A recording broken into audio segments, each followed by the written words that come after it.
this shape here is honestly my best friend in creating clothing and touch of magic, and we're going to use it a lot here. So obviously I'm using it there as the apron, and here I'm going to go up and use it as the bodice. I feel like it has some natural shading, which is kind of a big key to adding dimension to your touch of magic designs. And here I'm going up with the undershirt area, using just a basic rectangle, and now I'm adding sleeves, and the sleeves are going to be the same blue to match the dress. And I'm honestly not even that great at touch of magic, and I'm still trying to figure out how to use it properly.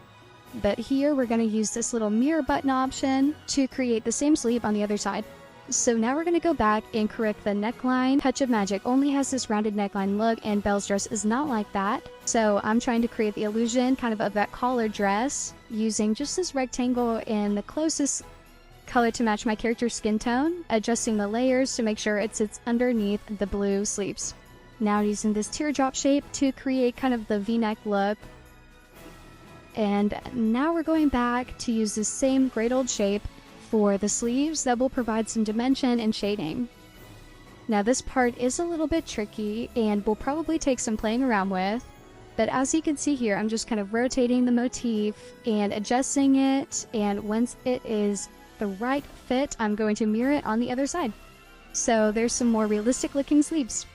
And so now that fun part, the bow on the back, which bows have been kind of challenging for me trying to get the right shape, and this fork shape is what I have used in the past because I think the curve of it and the size of it really works well as a bow. And again, mirroring it so it matches the other side. And now using these hexagon shapes. And this part I think is super cute. I actually am using this Chef Remy hat to kind of give the outline and shading of an actual bow, and I'm using a darker color gray just to kind of act as a shadow. Mirroring that as well and adjusting it until it kind of resembles a bow. So here I am just kind of checking out my final look, and I think it looks pretty good. And so there is my Belle inspired dress. Thanks for watching.